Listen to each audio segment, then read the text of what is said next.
Back here on the show, John Pollock alongside Cody Saftik, and a number of outlets reporting on Wednesday that Robbie Lawler has left American Top Team out of Coconut Creek, Florida. This is, I guess, somewhat surprising, Cody, just seeing how much success Robbie Lawler had when he not just moved to Florida himself, uprooted his family and found success there, becoming welterweight champion with ATT. And this is one of those difficult ones because all we can look at is the track record, and it's been a successful one for Robbie Lawler at that gym.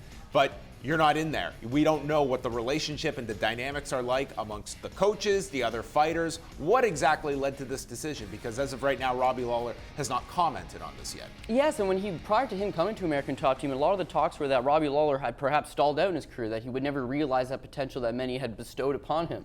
But American Top Team gave him all of that. They led him to a world title. He became the first American Top Team world champion ever, even though he wasn't homegrown from there. I think they gave him all those tools. So absolutely, when you look at the track record, it makes you scratch your head and think, well, why would he be leaving American Top Team? But you got to realize with Robbie Lawler, this is a guy that, regardless of if he took a couple years off from not sparring, he has a lot of wear and tear on him. He's been fighting professionally since 2001. He was 19 years old at the time. He made his UFC debut in 2002 at 20 years old. He just has a lot of mileage on him. And when you look at a team like American Top Team, it's all killers. I mean, Tyron Woodley, and he's not there full time, don't get me wrong, but the champion in your weight class, the guy that just blew you out, who you're not likely to get a rematch with right away, is in that gym. So that's a bad dynamic right away. On top of that, you got guys like George Masvidal who are coming up the ranks. You got young killers like Colby Covington, who in the gym, they're looking to go hard on you because, quite frankly, you're the former champion, and they're the up-and-coming fighter who's looking to gain that confidence for their own career, that momentum for their own career. So I think if you're 34-year-old Robbie Lawler,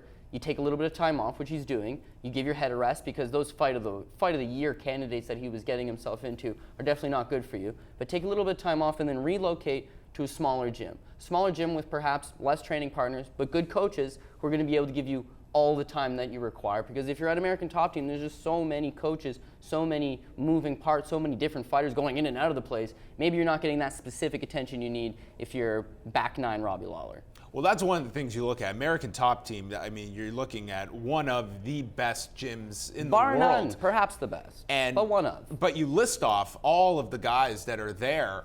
It's one thing that you will hear of fighters anywhere, that when there's tons of people there, sometimes it is difficult to get that kind of attention, especially when you're in a position like a Robbie Lawler, who is probably looking at changes and coming off of that loss to Tyron Woodley, of adjusting things, and maybe a smaller environment will suit him better here. But it's surprising to look at just the track record he had, because this guy had been written off in Strikeforce, and coming back to the UFC, I mean, that fight with Josh Koscheck, that was hardly a given that Robbie Lawler was going to win that fight. That was somewhat surprising at the time in 2013, much less when we fast forward to him winning the championship from Johnny Hendricks. No, absolutely. I think he accomplished great things. So whether he ends up at a small gym or a big gym, the thing that you got to realize with Robbie Lawler is that at this point in his career, his skills are not likely going to get any better. This is probably a finished product version of Robbie Lawler. That's how he fights. You're not going to change him. So he knows the things that he's got to do to attain that world championship level, or at least to maintain top physical form. He knows the workouts he has to do. He knows the hours that he needs to put into the gym. But he could likely do that everywhere. The one thing that would worry me is that because of his loyalties to his old ties, when he was at Miletich Fighting System, he was the man. But when that gym crumbled, his career kind of crumbled as well. And he decided to follow Matt Hughes. I think he ended up in Illinois fighting for a little bit at that HIT squad. The HIT squad. Yeah, the HIT squad, Hughes Intensive Training.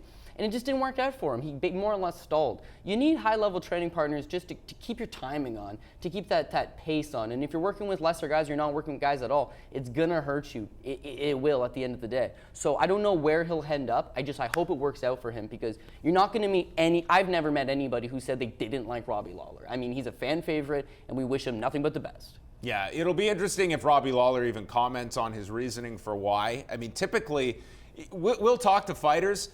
They're never going to talk bad about their gym while they're there, or state that, camp's not going great, or this isn't the best training of my life. It'll be interesting if Robbie Lawler actually addresses what led to these changes. I'm curious as to why, because everything you're describing to me on paper seems like you would get there. on top of the fact you uprooted your family, moved here to Florida. I mean, this is a major change in this guy's career and life at this point. So we will watch with interest and see where Robbie Lawler ends up and when he does return to the octagon.